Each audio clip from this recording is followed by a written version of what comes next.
The great hall of the Galactic Council Station stretched out like a crystal cathedral in space. Its walls were made of clear metal that sparkled with light from distant stars. Inside this massive room, creatures from across the galaxy sat in perfect circles, their voices echoing off the high ceiling. Ambassador Chen Wei walked slowly down the center aisle. His black hair was touched with gray, and his dark eyes showed the tiredness of someone who had been fighting the same battle for too long. Behind him, 6 other humans followed in neat rows. Their blue uniforms looked plain next to the colorful robes and shining armor of the alien delegates. Chan found his seat in the third ring from the center. It was not a good spot. The important species sat in the inner circle, where their words carried more weight. The humans had been placed with the newer members, the ones the older races still thought of as children. Above them all, floating in the air like a ghost made of light, was Architect Prime Veltar. The architect had no solid body, just streams of energy that moved like water. When it spoke, its voice sounded like wind chimes in a gentle breeze. Today we continue our talks about the Devourer threat, Veltar announced. We have been meeting for 3 months now. We must find the right answer. Chun bit back a bitter laugh. 3 months of talking while stars went dark. 3 months of careful words while entire worlds disappeared. The Devourers were eating the galaxy from the outside in, and these ancient beings wanted to have more meetings. In the second ring sat the Collective Queen. She looked like a tall woman made of black metal, but Chen knew she was really thousands of minds linked together. Her voice was strange, like many people speaking the same words at exactly the same time. The collective has run new calculations, she said. We need shield generators around every star system. Big ones that can stop the energy eaters from getting close. How long would that take? Asked a small furry creature from the outer ring. Only 47 standard years, the queen replied. It is the safest plan. Chun felt his jaw tighten. 47 years. By then, the Devourers would have eaten half the galaxy. He raised his hand to speak, but Veltar did not see him, or chose not to see him. Instead, the architect turned to the synthesist logic core. This being looked like a tall, thin human made of silver metal. Its eyes glowed blue, and when it moved, it made small clicking sounds like a machine. Logic core, what do your computers say about this plan? Veltar asked. The shield plan has a 73.6% chance of success, the machine being replied. However, our models show the Devourers will consume 12,847 more systems before we finish building. This is acceptable loss. Acceptable loss. Chen's hands made fists. 12,000 star systems. Billions of lives. Acceptable. Finally, Veltar noticed Chun's raised hand.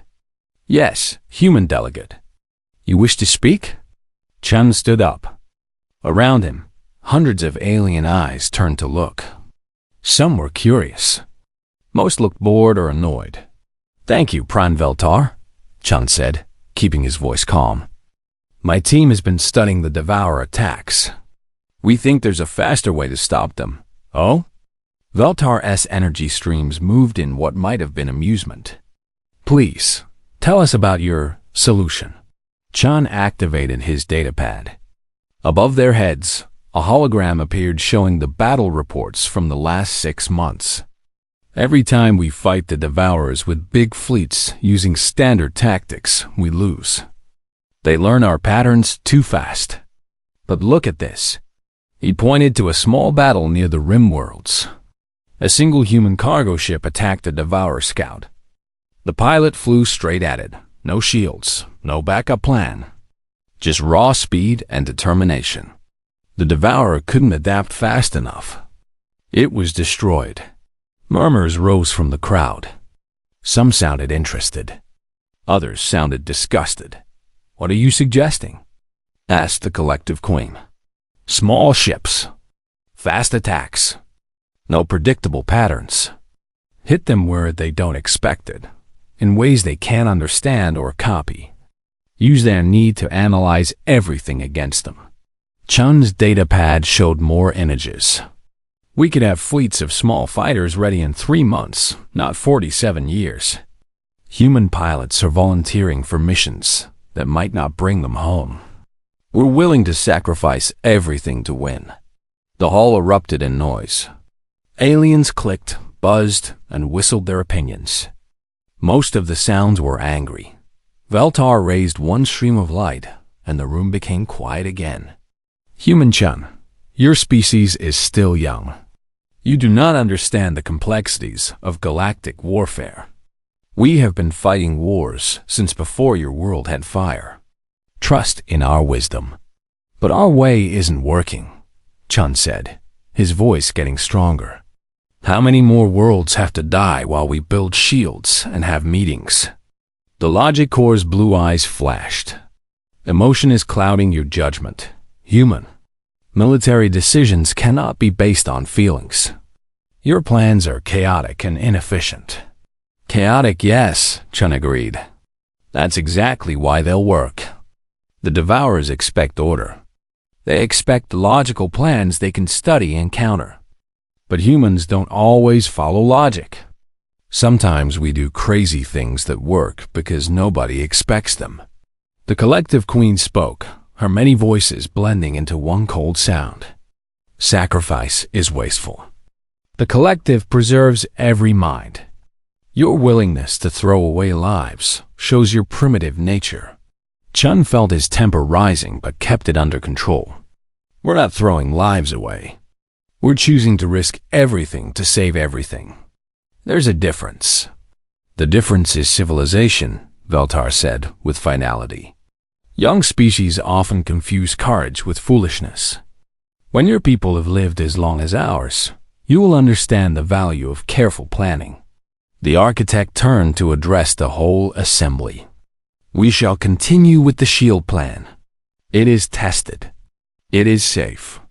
It is wise. Chun sat down hard in his chair. Around him, the other human delegates looked angry and frustrated. Captain Torres, the military advisor, leaned over to whisper in his ear. Sir, our intelligence reports say the Devourers will reach the core systems in 6 months. Not 47 years. 6 months? Chun nodded grimly. He had known this was coming. The ancient species were so sure of their wisdom that they couldn't see their own destruction approaching. They would rather die slowly using old methods than live by trying new ones. The meeting continued for 4 more hours. More talk, more careful planning, more polite words while the galaxy burned. When it finally ended, Chun and his team walked out in silence. Behind them, the great crystal hall echoed with the voices of the oldest, wisest species in the galaxy. They were still talking, still planning, still believing that age meant wisdom and wisdom meant safety. They were wrong. And Chun was beginning to think it was time to show them just how wrong they were. 2 weeks had passed since the last big meeting. 2 weeks of smaller committees, subgroups, and endless reports.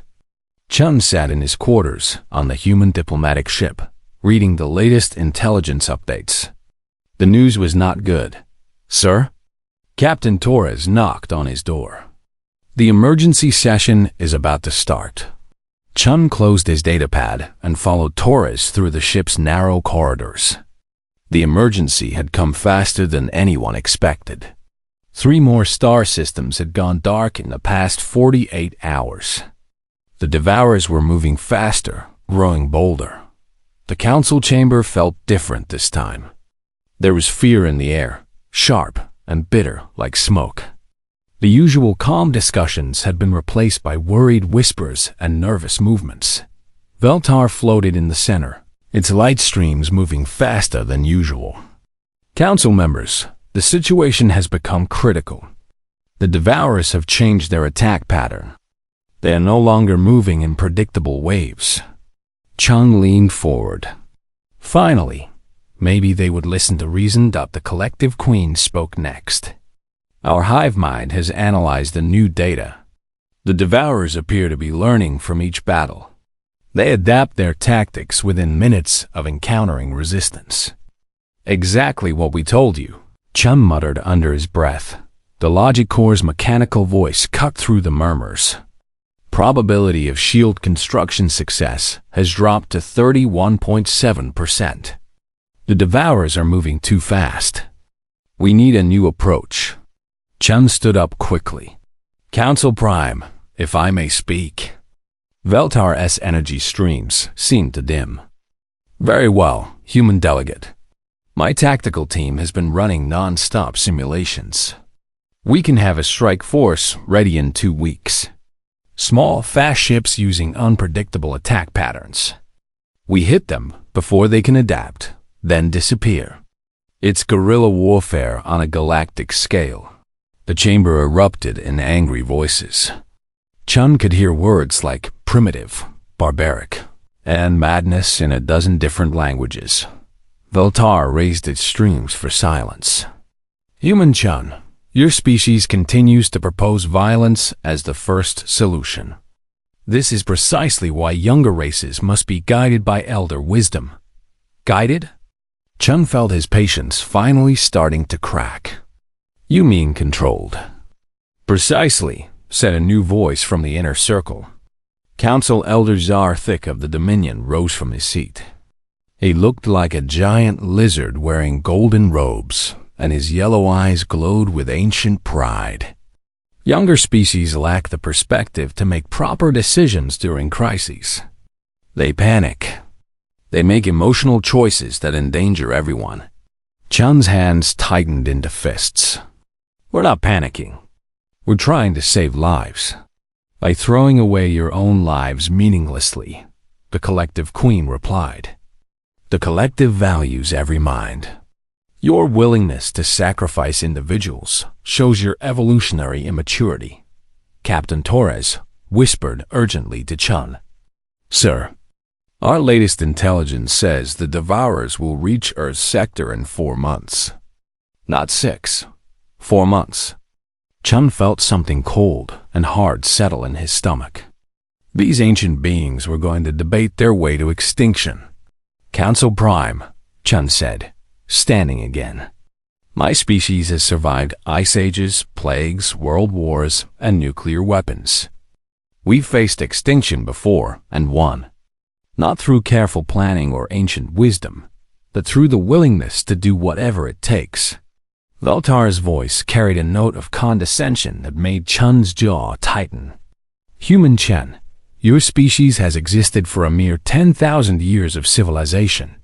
The architects have guided galactic affairs for over 1,000,000 years. Do you truly believe your brief experience equals our accumulated wisdom? Maybe not, Chen replied. But our brief experience includes actually winning impossible wars. The logic core's blue eyes flashed brighter. Emotion is corrupting your logic centers, human. Military success requires calculated probability, not instinctive aggression. Our instincts kept us alive when logic would have gotten us killed. Chun shot back. Elder Zarthik stood to his full 8-foot height. This is exactly the problem. Humans rely on primitive instincts instead of evolved reasoning. They are a danger to themselves and others. The chamber buzzed with agreement from many of the older species. Chun looked around and saw hundreds of alien faces nodding in approval. They really believed it. They thought humans were dangerous children who needed to be controlled. I propose a formal motion, Elder Zarthik continued. Given the current crisis and the humans' demonstrated inability to follow proper protocols, I move that Earth and all human colonies be placed under Council protection status. Chun felt the blood drain from his face. Protection status. It sounded nice, but he knew what it meant. Human ships would be grounded. Human weapons would be confiscated. Human tactical knowledge would be filed away and ignored.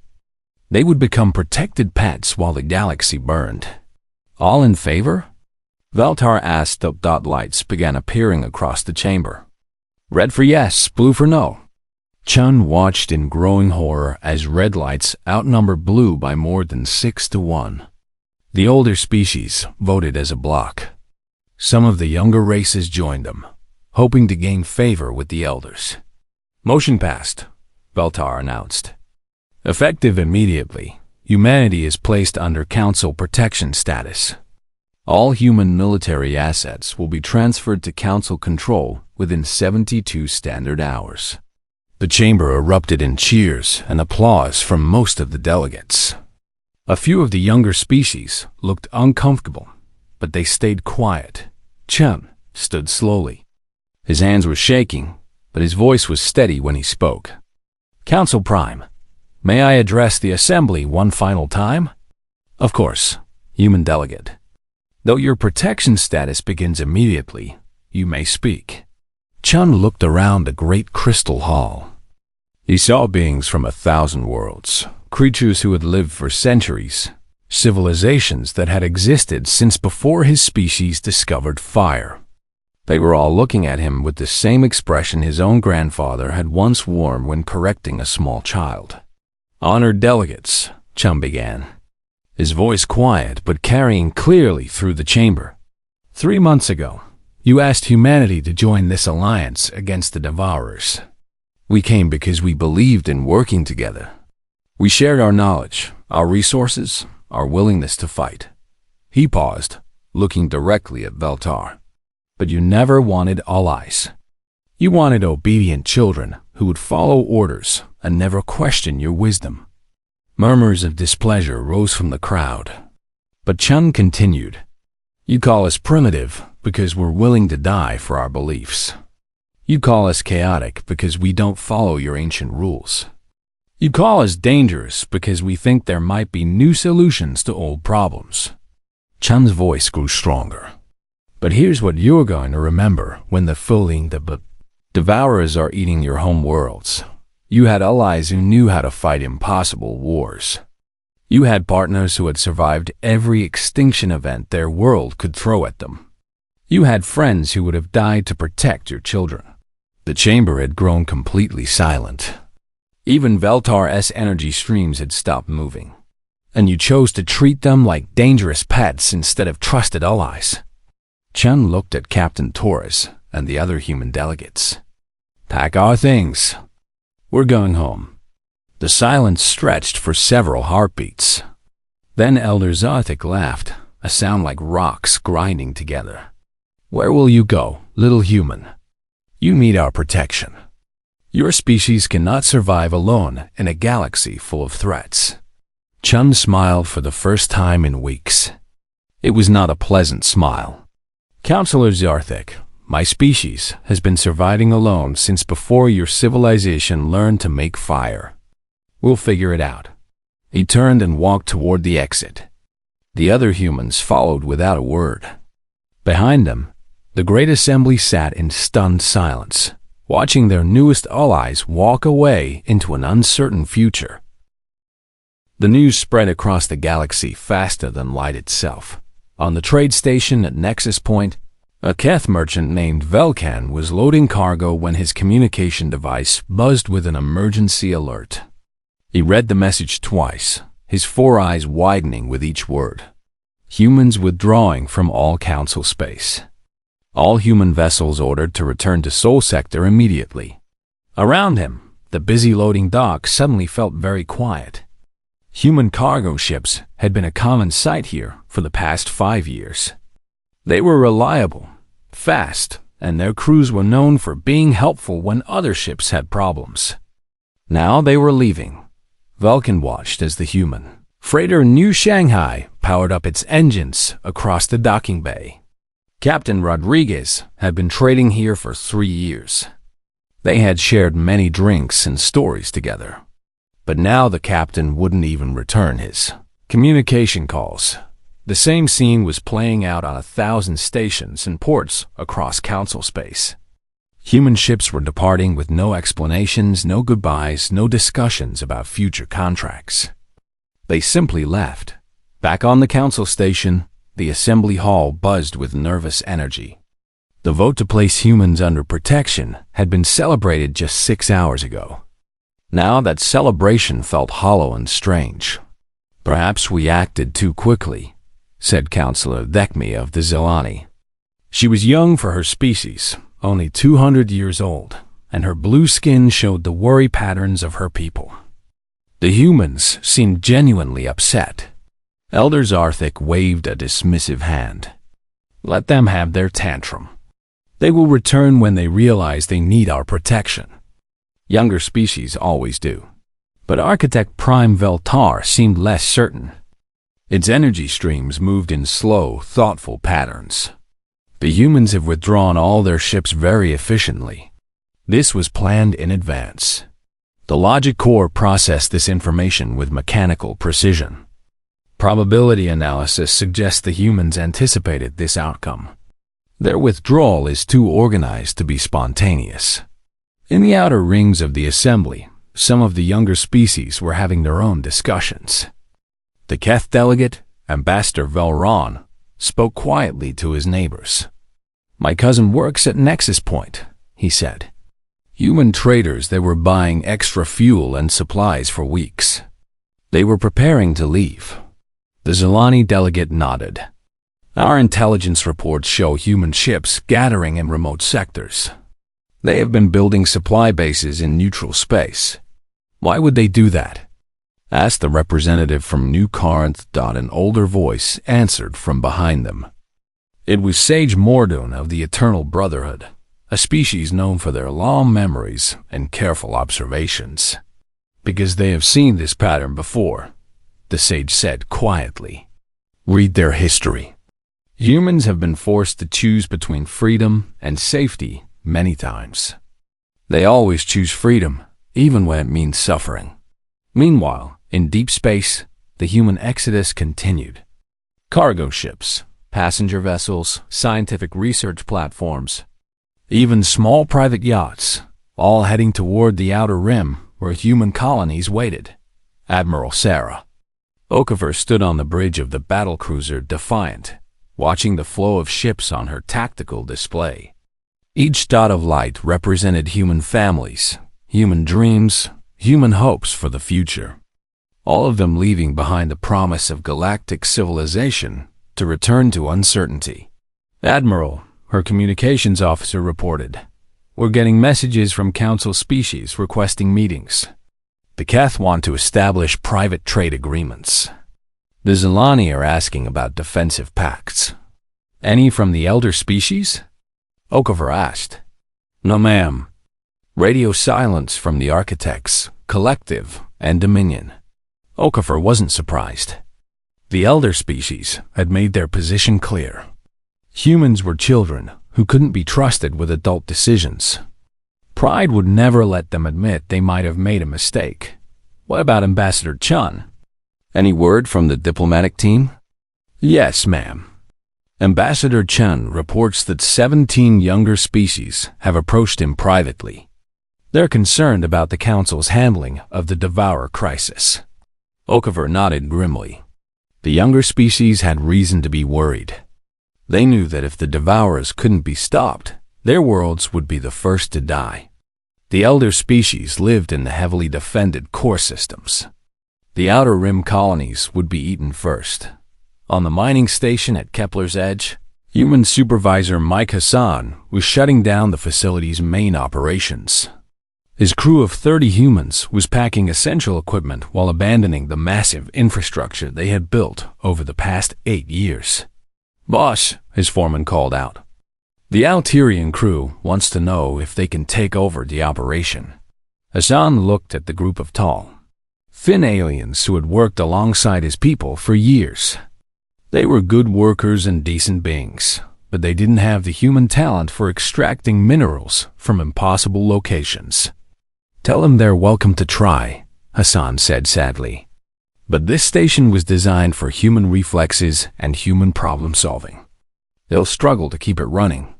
The Alterian supervisor, a being named Siltar, approached Hassan directly. "My friend, why are you leaving? We have worked well together. The Council's protection laws do not apply here in neutral space. Hassan paused his packing.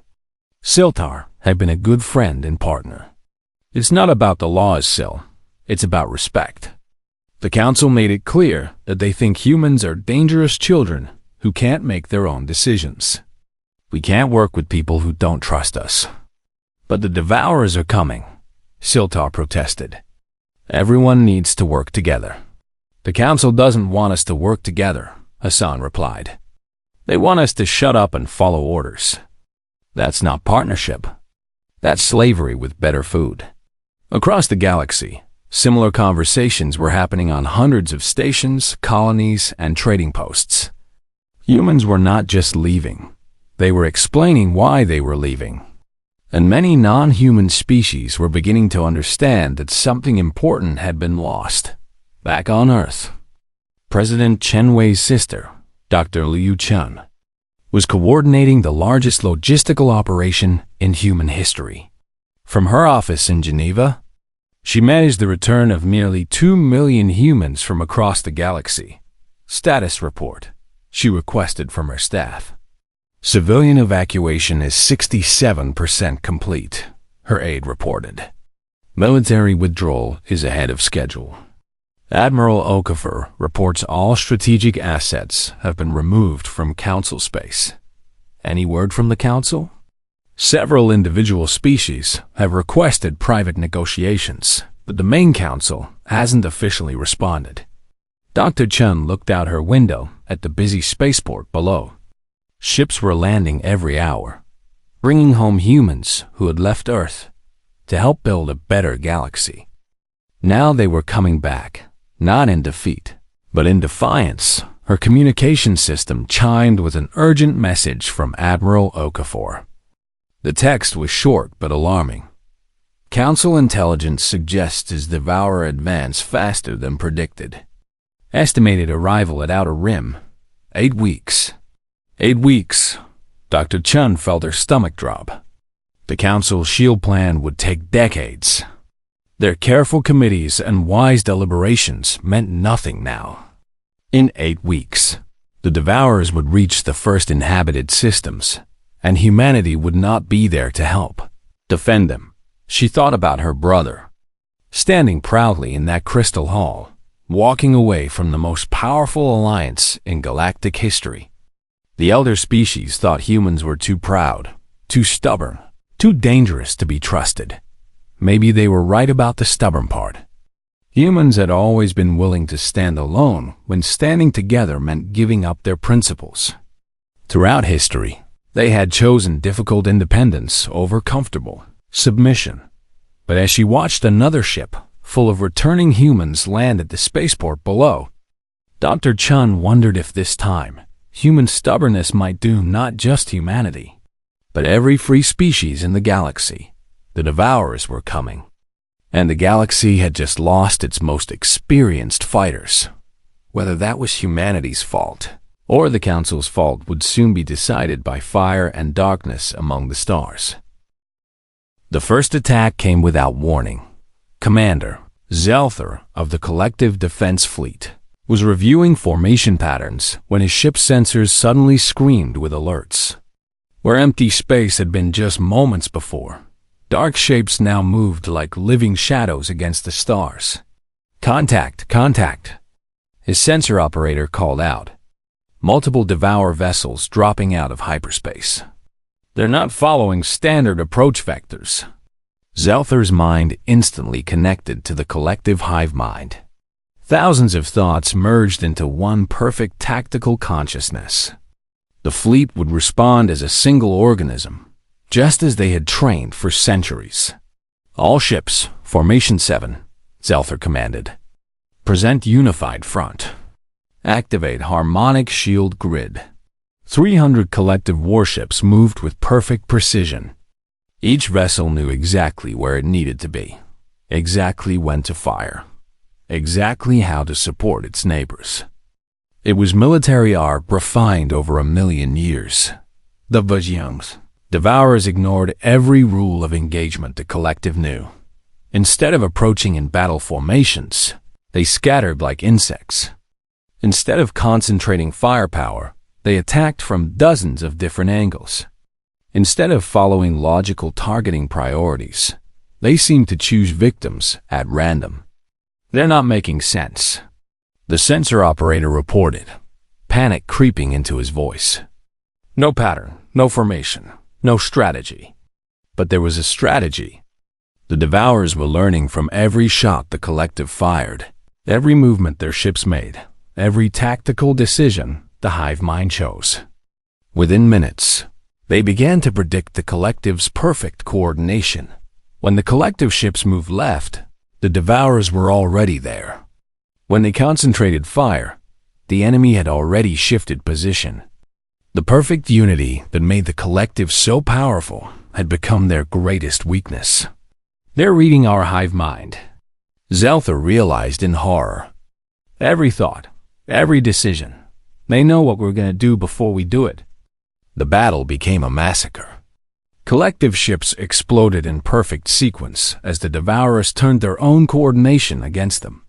Within 2 hours, the most disciplined fleet in galactic history was running in panic. News of the defeat reached the council station within hours. In the Great Crystal Hall, emergency sessions replaced the usual careful deliberations. Fear hung in the air like smoke. The collective lost 73% of their fleet, reported Admiral Cothram, the military coordinator. The Devourers adapted to their tactics in real time. "Our coordination protocols have been compromised." Architect Prime Veltar's energy streams moved in agitated patterns. "How is this possible?" "The collective's hive mind has been perfected over eons." "That's exactly the problem," said a small voice from the outer ring. Junior Counselor Nix of the Zelani stood up nervously. "The Devourers learn from predictable behavior. The more perfect our tactics, the easier we are to counter." Elder Zarthik's yellow eyes flashed with anger. "Are you suggesting our military wisdom is flawed, child?" "I'm suggesting that maybe the humans had a point about unpredictable warfare," Nix replied, her blue skin showing stress patterns. "Nonsense," Zarthik snapped. "One defeat does not invalidate a million years of strategic evolution. We need better coordination, not chaos." But the defeats continued. The Architect fleet met the Devourers at the Helix Nebula 3 days later. Their strategy was elegance itself. Pure energy beings fighting with weapons of living light. Their attacks could destroy matter at the quantum level, unmaking enemy ships atom by atom, that the Devourers ate the energy attacks and grew stronger. Impossible. Admiral Tethian broadcasted as her flagship's quantum disruptors were absorbed like water into a sponge. "They're converting our weapons into fuel." The Architect fleet tried to retreat, but the Devourers had learned to predict their movement patterns. Energy beings that had fought for a million years found themselves outmaneuvered by creatures that had existed for mere decades. On the council station, panic was replacing careful deliberation. Species that had spent centuries debating minor trade disputes now faced extinction within weeks. "The Synthesis fleet reports similar results," Admiral Cothram announced grimly. Their battle computers calculated optimal strategies, but the Devourers countered every algorithm. "It's as if they can read our logic patterns." Logic Core's blue eyes flickered rapidly as it processed this information. "Error in assumption detected. Devourers do not follow standard tactical parameters. Our computational models are insufficient." "Damn, what do we do?" demanded Counselor Rickstar of the Dominion. "Every fleet we send gets destroyed." A heavy silence fell over the assembly. For the first time in galactic history, the elder species had no answers. "Maybe," said a quiet voice from the outer ring, "we should have listened to the humans." It was Ambassador Velron of the Keth. His people were merchants and traders. Not warriors, but they had worked closely with humans for years. He had seen how human crews handled impossible situations. "The humans warned us about this," Velron continued, growing bolder. "They said the Devourers would adapt to predictable tactics. They offered unpredictable warfare. Barbarism, Elder Zarthik spat. Chaos cannot defeat order. Order isn't defeating chaos either, shot back Counselor Dekmi of the Zelani. Maybe it's time to admit we made a mistake. Mistake? Veltar's energy streams brightened with indignation. We followed proper protocols. We maintained galactic stability. The humans were emotional and reckless. The humans were right. The voice came from an unexpected source, Sage Morden of the Eternal Brotherhood. The ancient being rarely spoke in council sessions, but when he did, everyone listened. I have lived for 3,000 years, Morden said slowly.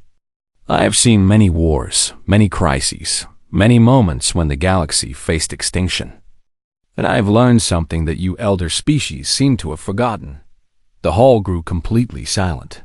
Sometimes wisdom means admitting you don't know everything. Sometimes experience means knowing when your experience isn't enough. The humans offered something new, something different. And we rejected it because it wasn't old. But it's too late now, said Admiral Cothram. The humans are gone. They withdrew all their ships, all their knowledge. They left us to face this alone. Did they? Asked Counselor Nix of the Zelani. Has anyone actually tried to contact them since they left? The question hung in the air like an accusation. In their pride and anger, the Council had never even attempted to reach out to humanity after the withdrawal. They abandoned their allies, Elder Zarthik said defensively. They showed their true nature. They left after we voted to treat them like children, Nix replied. They didn't abandon us. We rejected them. As if summoned by their discussion, an aide hurried into the chamber with an urgent message. Counselors, we're receiving emergency signals from the Outer Rim. The Devourers have reached inhabited systems. The colony at New Athens is under attack. New Athens. A peaceful agricultural world with 12 million inhabitants. The first real test of whether the galaxy could survive what was coming. Our response fleets? Veltar asked. 6 hours away at minimum, the aide replied. The colonists are requesting immediate assistance. Elder Zarthik stood up slowly. Send whatever ships are available. We cannot abandon innocent civilians. But everyone in the chamber knew the truth. Their fleets had been broken against an enemy that fought like no one they had ever faced. Their perfect tactics, their ancient wisdom, their careful strategies, none of it worked. Against creatures that learned faster than light itself, the Devourers were no longer coming. They had arrived, and the galaxy's greatest military powers had been proven utterly helpless against them. In the Outer Ring. Counselor Nix looked around the great crystal hall at the faces of beings from 1,000 worlds. They were all thinking the same thing, though none would say it aloud. They needed the humans, but the humans were gone, driven away by the very pride that now left the galaxy defenseless. The elder species had chosen their ancient dignity over survival itself, and now, as the first civilian populations faced extinction, that choice was about to cost them everything. The evacuation ships were fleeing. New Athens, when space itself seemed to explode around them. Captain Yurthan of the refugee transport, Safe Harbor, watched his sensors in confusion as dozens of ships suddenly appeared from nowhere. But these weren't the dark, organic shapes of the Devourers. These were human vessels, cargo haulers, mining ships, converted passenger liners, even what looked like racing yachts. This is crazy, his navigator whispered. Those ships aren't military. They're civilians. The lead ship was broadcasting on all frequencies.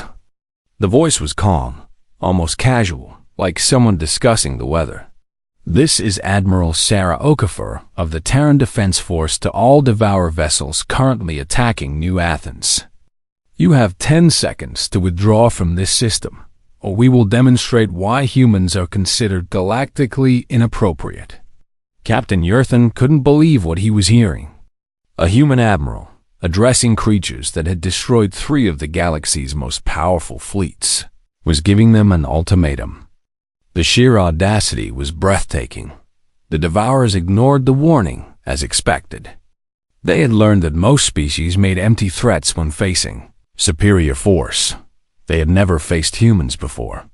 The first human attack came from directly above the main Devourer formation, an angle that made no tactical sense since it left the attacker exposed to concentrated fire. A converted cargo ship called Lucky Strike dove straight down at full speed, its hull glowing from atmospheric friction. The Devourers analyzed this primitive tactic in milliseconds. Simple kamikaze attack. They had seen similar desperation from dying species before. They calculated optimal intercept angles and prepared to destroy the attacking vessel. The cargo ship vanished in a massive explosion, but it wasn't destroyed by enemy fire.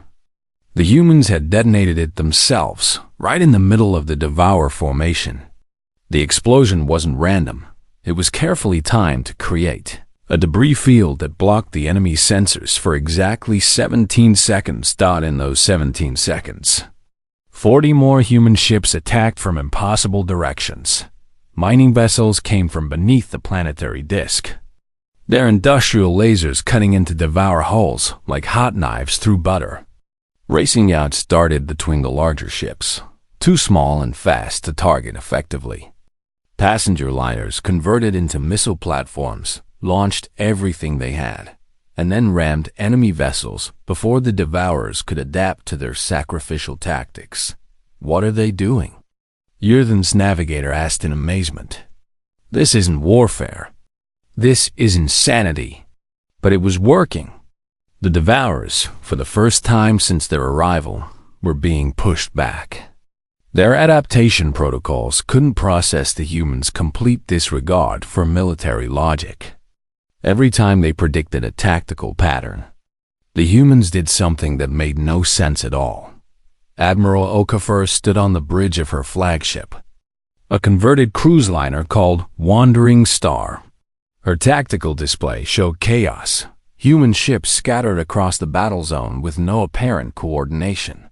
No formation discipline, no regard for standard engagement protocols. It was exactly what she wanted to see. "Boss," her communications officer called out. "The Devourer flagship is trying to retreat. Should we pursue?" "Negative," Okafor replied. "Let it run. We wanted to tell its friends that humans fight differently." On the refugee ship, Captain Yurthan watched in wonder as the massive Devourer formation broke apart and fled into hyperspace. Ships that had destroyed collective hive fleets and architect energy squadrons were running from converted civilian vessels. "Captain," his communications officer reported, "we're getting a transmission from the human admiral." Admiral Okafor's image appeared on their main screen. She looked tired but satisfied, like someone who had just finished a difficult but necessary job. "Captain Yurthan, this is Admiral Okafor. Your evacuation fleet is secure. The Devourers have withdrawn from this system." "Admiral," Yurthan said, finding his voice, "how did you do that? Our best fleets couldn't even slow them down." Okafor smiled grimly. "Captain, the Devourers are perfect learning machines. They can adapt to any logical strategy, counter any predictable tactic, absorb any conventional attack. They're brilliant." She paused, looking at something off-screen. "But they can adapt to complete insanity delivered with absolute commitment. Humans don't fight to win battles according to the rules. We fight to solve problems by any means necessary." "But your losses," Yurthan protested. "So many ships destroyed?" 12 ships lost, Okafor agreed. 347 people who volunteered to die so that 12 million civilians could live. In human mathematics, that's not a loss. That's victory. The transmission ended, leaving Yurthan staring at his blank screen. 300 people had chosen to die for strangers from a different species. They had flown converted civilian ships against creatures that had terrorized the galaxy. and they had won through sheer force of will. It was the kind of victory that the elder species would call primitive and wasteful. It was also the kind of victory that worked. News of the Battle of New Athens spread across the galaxy faster than light itself. Within hours, every species knew that the unstoppable devourers had been stopped by converted human cargo ships and mining vessels. On the council station, the emergency assembly was in chaos.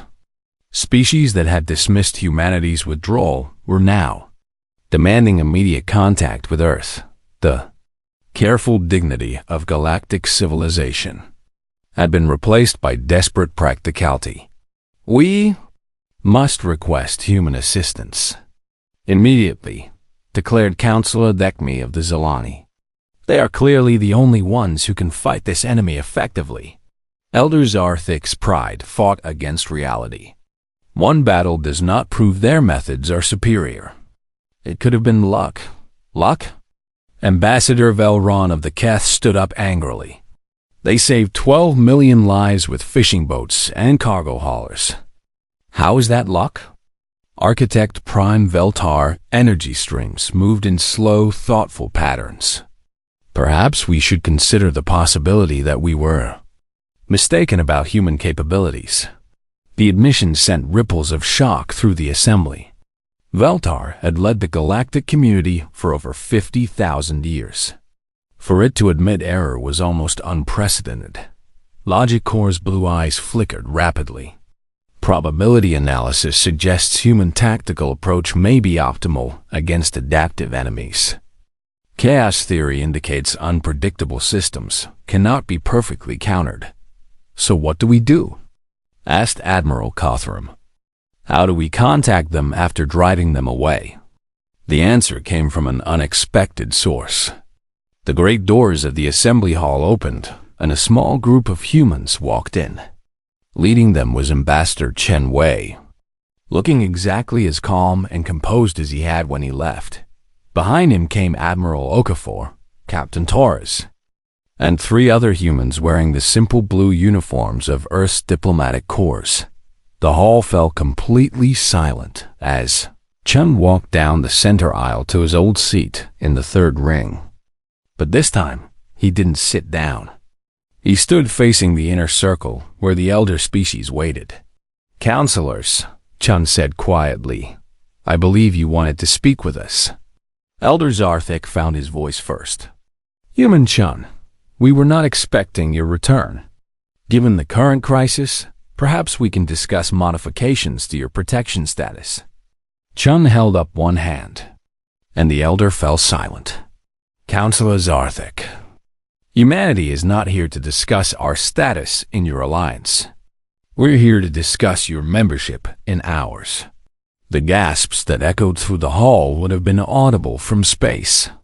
"You see," Chen continued, "while you were having meetings and debates, we were building our own defense network. 17 younger species have already joined the Human Defense Alliance. We've been preparing for this war while you were planning for committees." Admiral Okafor stepped forward. "Our offer is simple. Any species that wants protection from the Devourers can join our alliance. We'll teach you our tactics, share our strategies, and fight alongside you as equals." "And if we refuse?" Veltar asked. Chun's smile was polite but cold. "Then you can continue fighting the Devourers your way. We've seen how well that works." The silence stretched for a full minute. Finally, Sage Morden of the Eternal Brotherhood stood slowly. "The Brotherhood accepts your offer," he said formally. "We choose survival over pride." One by one, other voices joined in. The Zilani, the Keth, the Alterians, even some of the middle-tier species who had supported the protection vote. But the elder species, the architects, the collective, the Dominion, remained silent, their ancient pride warring with desperate necessity. Chum looked at them with something like pity. "The invitation remains open," he said. "When you decide that survival is more important than being right, you know how to find us." He turned to leave, but Veltar's voice stopped him. "Human Chun, if we were to consider this alliance, What would be required? Chun paused without turning around. Respect, he said simply. Recognition that a species doesn't need to be ancient to have wisdom. Acceptance that sometimes the best solution comes from the newest voice in the room. He looked back over his shoulder, and the understanding that when humans offered to die for your children, we're not being primitive. We're being friends. The great crystal hall watched as humanity's delegation walked out for the second time. But this time, they weren't leaving alone. Representatives from 19 species followed them, choosing to stand with the galaxy's youngest.